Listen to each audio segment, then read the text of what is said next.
Hello viewers, today we are going to study about Joyce Carey's novel Not on a Moor. We are going to look at the different characters, his achievements and about his trilogy. Joyce Carey was born on December 7th in the year 1888 at his mother's family home in Londonderry. His forebears had been landlords in Donegal from 1621 until his grandfather was ruined by indebtedness after the Arrears Act of 1882. Carey's father migrated to London, where he trained to be a civil engineer. Carey grew up in South, East and West London. His familiarity with its street life, forms of speech and types of people is especially evident in his writings, that is, The Horse Mouth in the year 1944. However, the setting which we can read in Charlie Is My Darling in the year 1940, The Moonlight in 1946 and his two trilogies is usually Devon, where his family had its origins. Carey's childhood vacations were spent with his relatives in the North Island. He was free from the conflicts which enmeshed his ancestors there, but nevertheless he had access both to vital family traditions and a dynamic historical scene. A House of Childhood in the year 1941 is an autobiographical novel which he derived from memories of those childhood vacations when he had explored not only his ancestral home but also his own nature. During those holidays away from the control of his father and school, Carey first experienced the pleasure and responsibility of complete freedom. But the creator behind Carey's art and in the most of his later works, the personal and public actions, was a moral visionary rather than an adventure. His developing metaphysical and social philosophy was partly a response to his readings of Blake, Karl Marx and others, in conjunction with reflections on his observations of life in Africa and elsewhere. He also felt the need to formulate an answer to the overriding problems of the day, that is, the advance of totalitarianism in Europe, the futility of prevailing political thought in the depression-ridden democracies, and the resultant increase in the number of barriers of human creativity. Carey's behavior and artistic vision were shaped by his independent faith, that is, all we know of God certainly is that He is good, that He is love, that He is beauty, that He exists in world, that is to say in the universe, nature of things as we know it in ourselves. Carey's happy relationship with his wife, their 4 sons and his friends show the love, honor and loyalty which were based on his life. The courage that Carey drew from his faith sustained him in the last years of his life, after the death of his wife in the year 1949 and during the time of his progressive paralysis and the lateral sclerosis. He worked on the captivity and the free and art and reality until a few days before his death in the year 1957 by employing dictation and a homemade writing machine. Throughout his career, Carey wrote in a compulsive flow, comprising the dialogues and narratives from various episodes, then organizing each novel according to the form which his imagination has devised. He believed in the worth and power of art, and his belief is fulfilled by the vitality and insight of this most satisfying novels.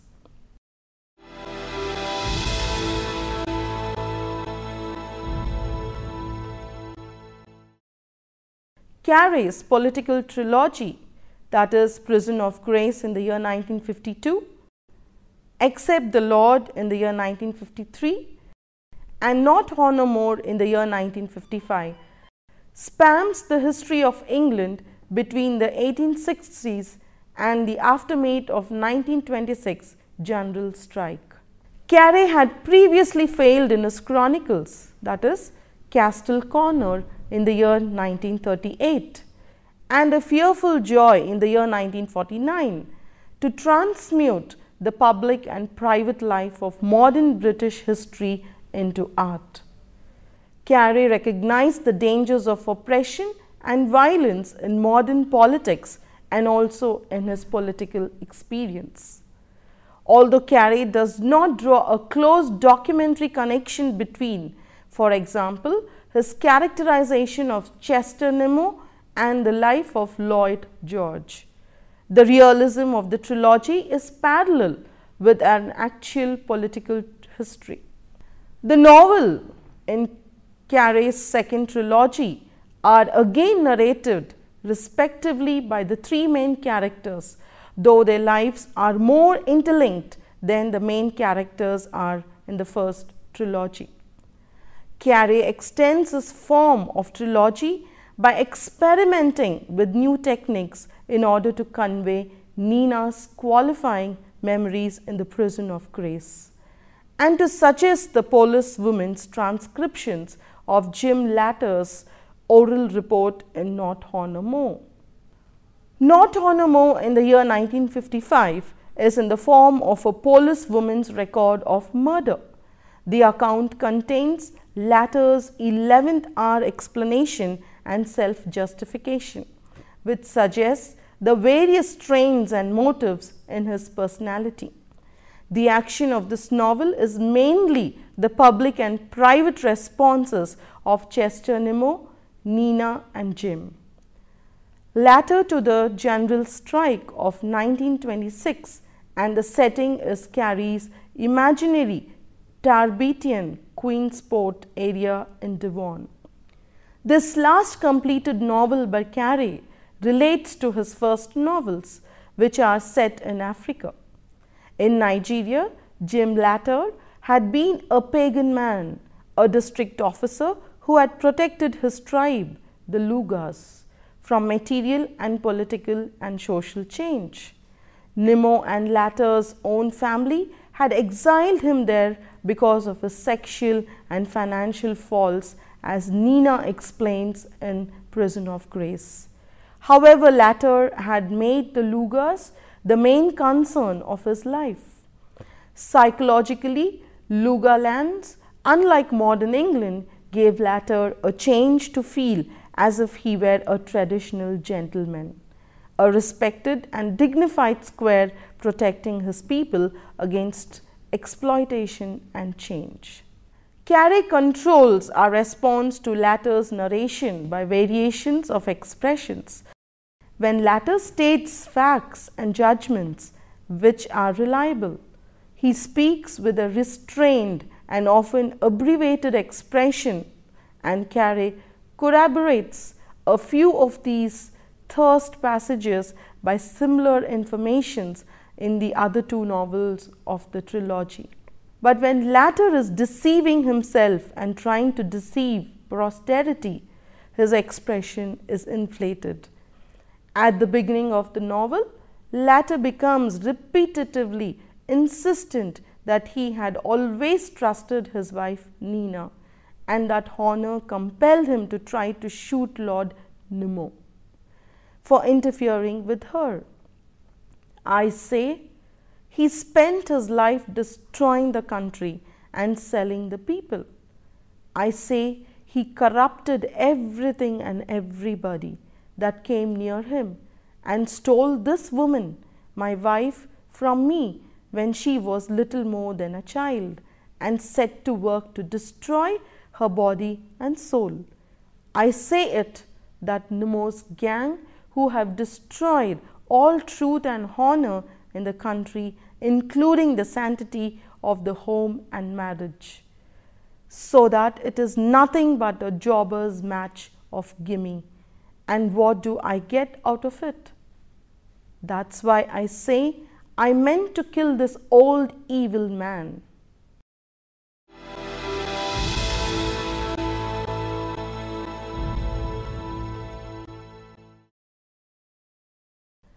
Latter quickly becomes more hysterical and defensive in this passage, repeating, I say, and using banal cliches and thoughtless condemnation.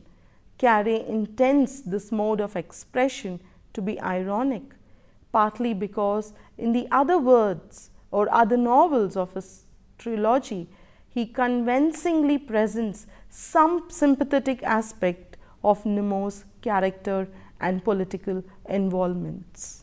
But the main clue to the irony of this trade is Latter's self-deception about his marriage to Nina.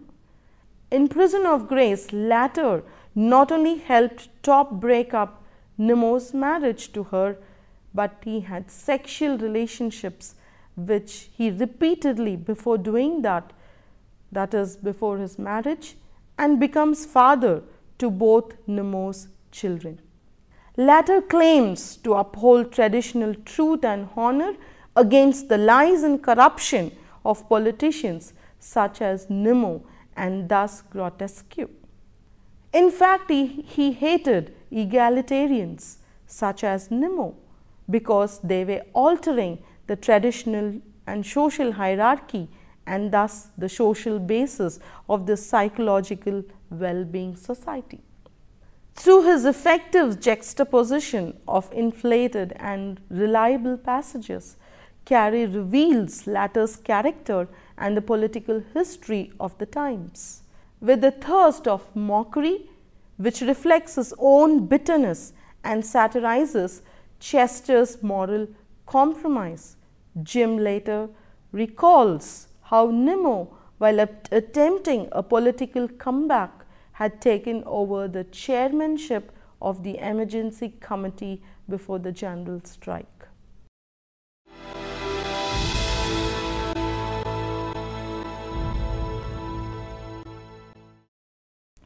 Latter's satirical observations are abbreviated and plausibly indications of visible truth.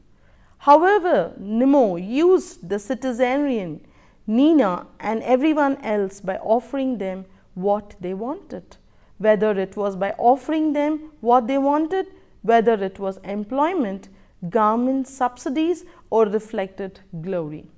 Latter is sarcastically aware of Nemo's charisma for people like his wife, but he refuses to recognize that these people are Nemo's people in making representative democracy work. Carey's rendering of Latter's recollection humorously suggests that man's distaste for the untidiness of democracy with its tolerance of noises like a dog fight and talky boys. Although Latter mockingly introduces Nemo and partly her hypocritical rhetorics, he also unconsciously shows that Nemo has a more constructive approach than his own demands for the harsh enforcement of traditional orders. Latter's narration catches the quality of Nemo's public oratory much more evocatively than Nina's rambling and unspecific description of it in Prison of Grace. Nemo, like a good actor, knows to husband his voice, involve the audience with him, appealing top priority and religious feelings, and use friendly gestures to imply goodwill. Latter's summary conveys with economy and satiric humor the main features of Nemo's rhetorics and the audience response. Because Latter was heard of the special police during the general strike, he knows accurately the duplicities and secret pacts of Chester and the communist leaders. He convincingly commands and condemns the turpitudes of their political leaderships, which promoted both the burning of a just owner's shipyard and the intimidation of the innocent people. Nina was at the center of this web of political and personal deceit. She served Nemo loyally, but she was also tied to Laters by physical love. Carrie is somewhat incoherent in Laters' account of Nina's rapid alterations. She wants to divorce Latter for interfering in her political intrigues, but at the same time she continually sleeps with him even after she was caught by Nemo in her bed. Nina wanted to serve both men in order to fulfill her desires, but she would not allow either of them to strip her of dignity by forcing her to admit deception.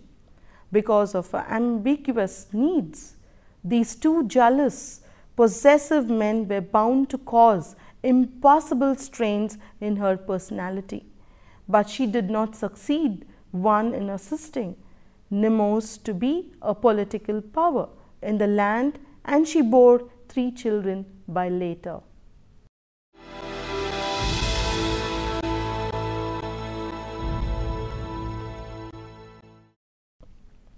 Nina's final involvement in Nemo's dream of political comeback clashes disastrously, but Latter's struggle to get justice for John Moffat, his junior special, who had been brought to the court by communists on a charge of unjustified violence.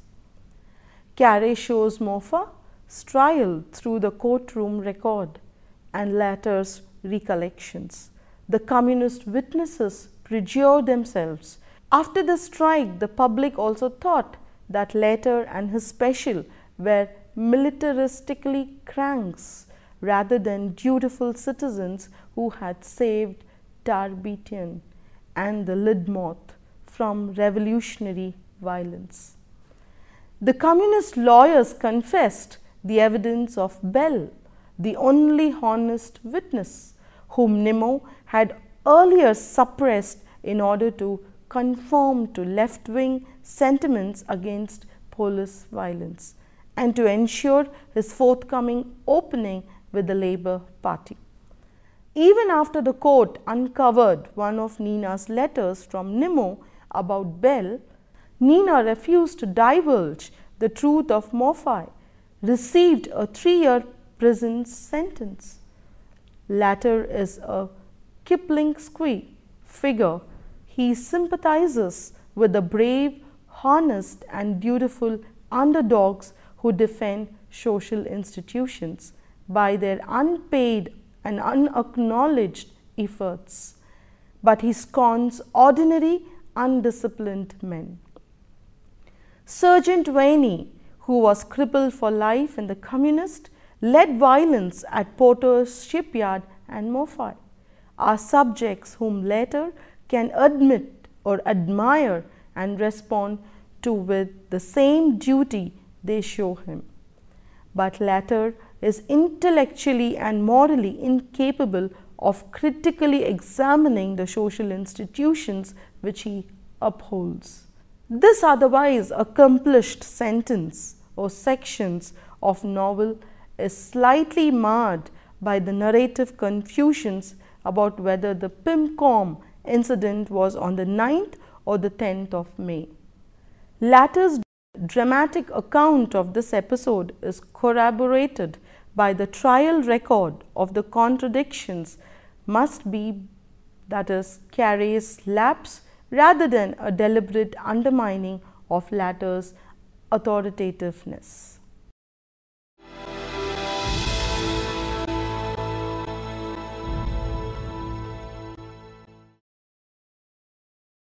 Carey concluded this novel with a grotesque scene of perverted justice and honor. Latter's search, though Nina's correspondence, which proved the injustice done to Moffat by Nemo and Nina, gave Latter the excuse to avenge his humiliations in the name of truth. Nemo fled from Latter and died of a heart attack in a locked toilet, but later killed Nina with his laser. And he says, I say I never loved this sweet woman so much as knew when I knew she had to die. Because of the rottenness, because of the corruption, because of the loyalty was a laugh, and there was no more trust. Because marriage was turned into a skin game out of a nice time by safety first. Because of the word made dirty by the hypocrites and cowards. Because there was no truth or justice anywhere anymore.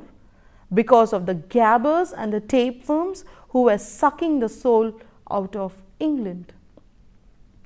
Latter's expression is one against aptly inflated and inaccurate a parody of feeling in Lovelace's poem. Carey thus indicates the irony of Latter's claim to be upholding honor and justice. Nemo and Nina had committed an justice, but he committed a greater one by murdering the mother of his young boy. Latter describes this killing as an execution which he had to do, not just another sex crime. But his early attempts to kill Nemo and Nina had been more of jealous pride over Nina's unspecified sexual contacts with Nemo than because of their political compromises.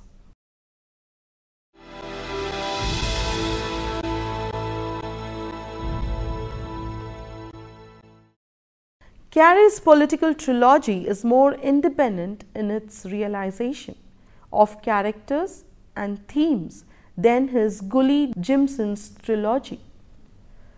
In the Jimson's trilogy, to be a pilgrim provides a necessary political and historical depth to the world of Gully-Jimson.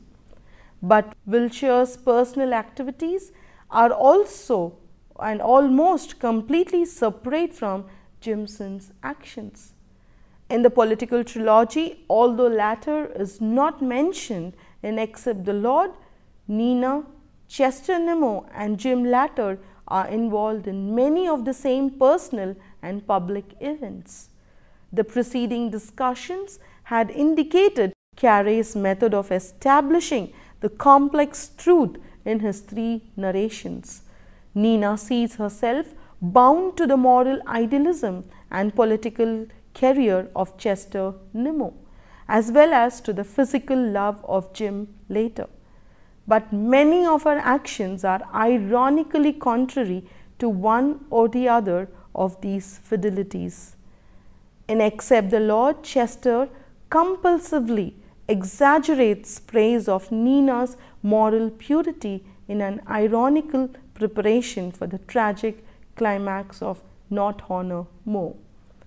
Latter is jealous of Nina's first loyalty, Nimmo's vision, and when he discovers in her political activities the kind of deception which she has and had to practice in order to preserve her relationship with both men, he kills her.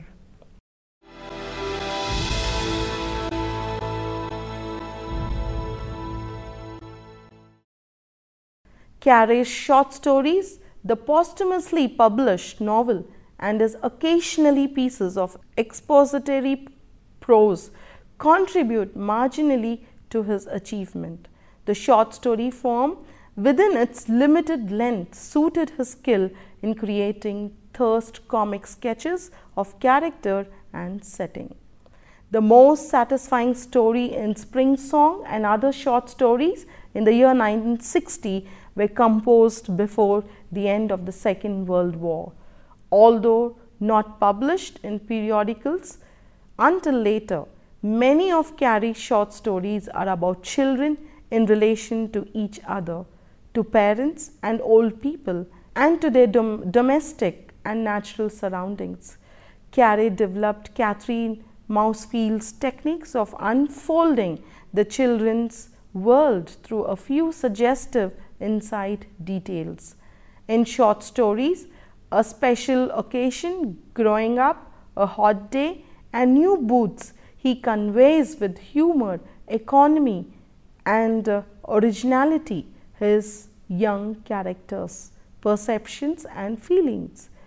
He has an unsentimental understanding of the spontaneous cruelty and violence which coexist with innocence and joy in childhood.